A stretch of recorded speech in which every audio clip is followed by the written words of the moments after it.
Title: The Richest Man in Babylon. Author: George Samuel Clason. Welcome to today's episode of Light Up Book Review.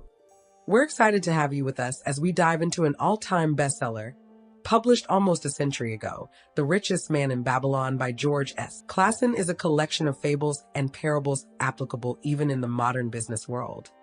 The financial advice is framed in the story of two friends from Babylon who, eager to get rich, seek advice from the richest man in Babylon.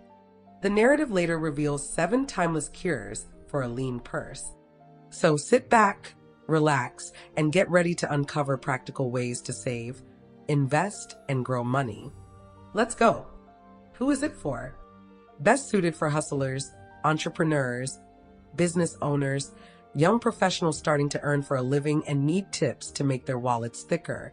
A great read even for the experienced investors. In The Richest Man in Babylon, critical summary review, you'll learn how Gilgamesh became the richest man in Babylon, what the 5 laws of gold are, how to make a small fortune in a year. Book summary. First published almost a century ago. The Richest Man in Babylon by George Samuel Clason. A moderately successful mapmaker whose business got crushed by the Great Depression, is a collection of pseudo-ancient fables and parables, which, though set in ancient Babylon, are said to be applicable even in the business and financial world of today. A comprehensive, unique, and insightful book. Clason's timeless classic, essentially, a compendium of previously published pamphlets, appeared just 3 years before the stock market crash of 1929 and served as both a consolation and a recovery manual to millions of American families during the bleak 1930s.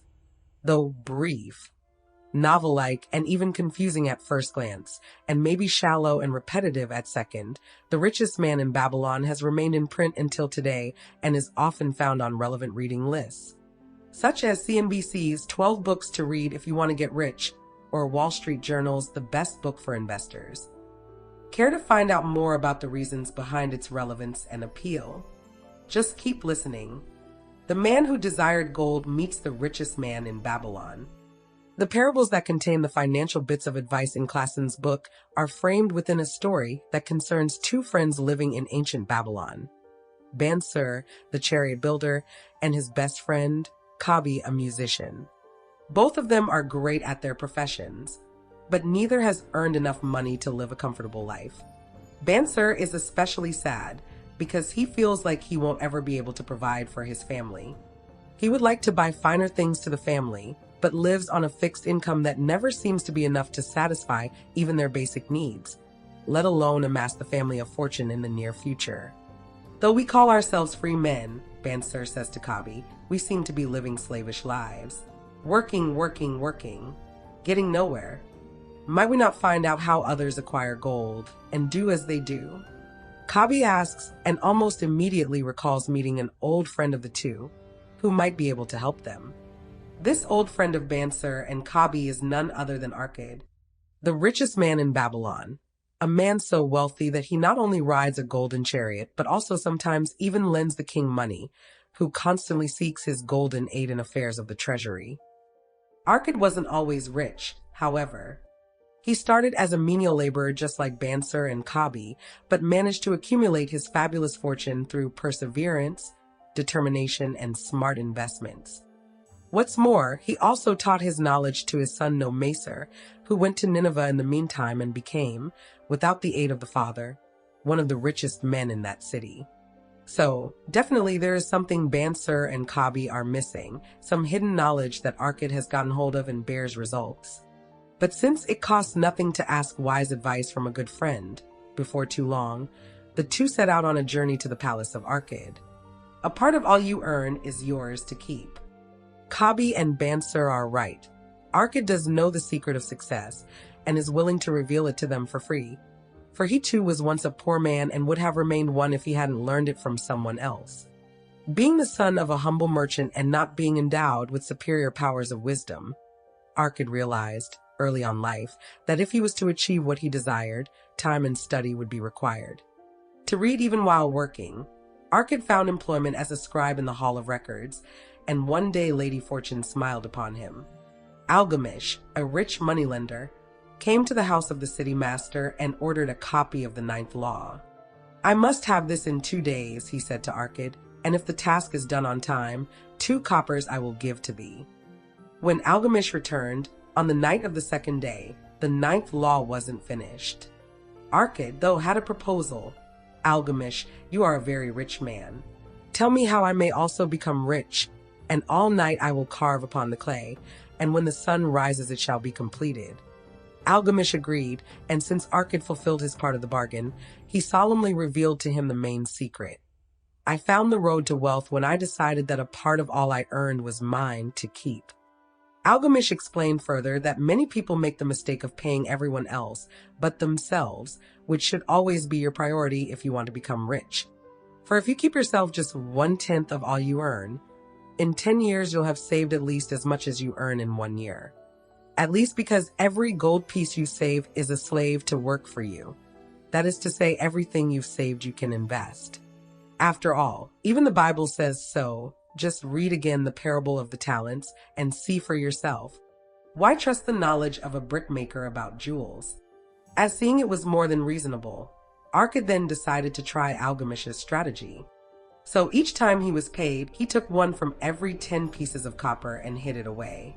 Strangely enough, this didn't affect his standard of life at all. He noticed just a little difference, but managed to get along without it just fine. Even though he was tempted from time to spend his savings on some of the good things displayed by the merchants, he wisely refrained for a whole year, when, per Algamish's advice, he decided to make his coppers his slaves and invested his money. When Algamish came back to see how his disciple was doing, Arkad proudly told him that he did everything he was supposed to. On being asked how he invested his savings, Arkad told Algamish that he gave it to Asmar, the brickmaker.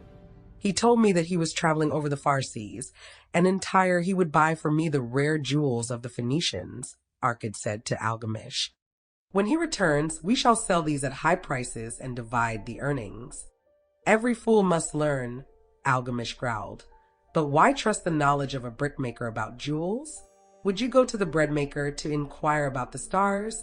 No, by my tunic, you would go to the astrologer if you had the power to think." And that was Algamish's second lesson, one which is still as valid as 6 millennia ago. You should only entrust your savings to people who know how to use them. You see, everybody gives away bits of advice nowadays, but most of it doesn't make sense because it comes from people who have neither the knowledge nor the familiarity to give it. And Algamish says it best when he says that he who takes advice about his savings from one who is inexperienced in such matters shall pay with his savings for proving the falsity of their opinions. 7 cures for a lean purse. Years later, having built upon the knowledge Algamish shared with him through his own experience, Arkad developed a whole wealth-building system and was happy to reveal it to Bansur and Kabi. The system was, in fact, nothing more but an elucidation of the 7 cures for a lean purse, which in turn strictly obeys the so-called 5 laws of gold, both of them ancient, both of them timeless. Allow us to share those cures with you. The first cure: start thy purse to fattening. This is the basic rule of the game, the thing that made Algamish a moneylender and gave Arkad a new direction in life. Arkad advises what he had been advised once. Save 10% of your annual income, and already by the end of the first year, you'll feel happy and satisfied that your purse isn't lean anymore. The second cure: control thy expenditures. As Thomas J. Stanley and William D. Denko would reveal 7 decades after Klassen in The Millionaire Next Door, the rich are usually rich because they don't live luxuriously. The problem with luxuries, Arkad explains to his friends, is that, in time, they become necessities. What each of us calls our necessary expenses, he says, will always grow to equal our incomes unless we protest to the contrary. So, don't you ever confuse necessary expenses with your needs and desires. The third cure: make thy gold multiply. If you want to start earning money without working for it, you have to make your money work for you instead. Just like a man can earn more if he hires slaves or he has his sons to work beside him, you can earn more if you treat your money in much the same manner. So, start investing, make your gold your slave, and make its children and its children's children work for you. As Arkad says, with the right set of minds, gold tends to multiply fast. The fourth cure, guard thy treasures from loss. But bear in mind that it is not at all smart to invest in get-rich-quick projects, because experience has shown that these things never work. Anticipating one of the most often given bits of advice by Warren Buffett, Arkad suggests to his friends to study carefully each assurance that their treasure may be safely reclaimed before even parting with it. Do not allow yourself to be misled by your own romantic desires to make wealth rapidly. The only way to wealth is the slow and smart one. The fifth cure, make of thy dwelling a profitable investment. According to Arkad, the only difference between rent and mortgage is that in the first case, you're investing in yourself, and in the second, you're giving away your money to someone else. Don't do the latter. Buy a home and make your home profitable by setting your business inside it. The sixth cure, ensure a future income. Of course, Arkad is very much aware that youth is just a phase of life, and that strength is not a trait of old age. So he advises his friends to start saving for retirement as soon as possible. He also says that it is wise to make preparations for your family as well, because there will inevitably come a day when you are no longer with them to comfort and support you. And who knows when that day will be. The seventh cure, increase thy ability to earn. Once again channeling his best Buffett, Arkad advises Cobby and Bansir to never stop learning. The subject doesn't even matter. The more of wisdom we know, the more we may earn, he says, and the man who seeks to learn more of his craft shall be richly rewarded. The 5 laws of gold. The 7 cures for a lean purse explicated above are for all times because, according to both Arkad and Klassen, they are firmly rooted within the 5 immutable laws of gold. We share with you these almost verbatim, though we intervened here and there to modernize the spelling and to make them sound less biblical. 1. Gold comes gladly and in increasing quantity to any person who will put by not less than 1/10 of their earnings to create an estate for their future and that of their family. 2. Gold labors diligently and contentedly for the wise owner who finds for it profitable employment, multiplying even as the flocks of the field. 3. Gold clings to the protection of the cautious owner who invests it under the advice of people wise in its handling. 4. Gold slips away from those who invested in businesses or purposes with which they are not familiar or which are not approved by those skilled in its keep. 5. Gold flees the people who would force it to impossible earnings, or who follows the alluring advice of tricksters and schemers, or who trust it to their own inexperience and romantic desires in investment. Final notes. Both a great gift for a graduate and a refreshing read for even the most experienced investor. The Richest Man in Babylon may be just a little more than a collection of common sense financial advice, but it is great precisely because of it.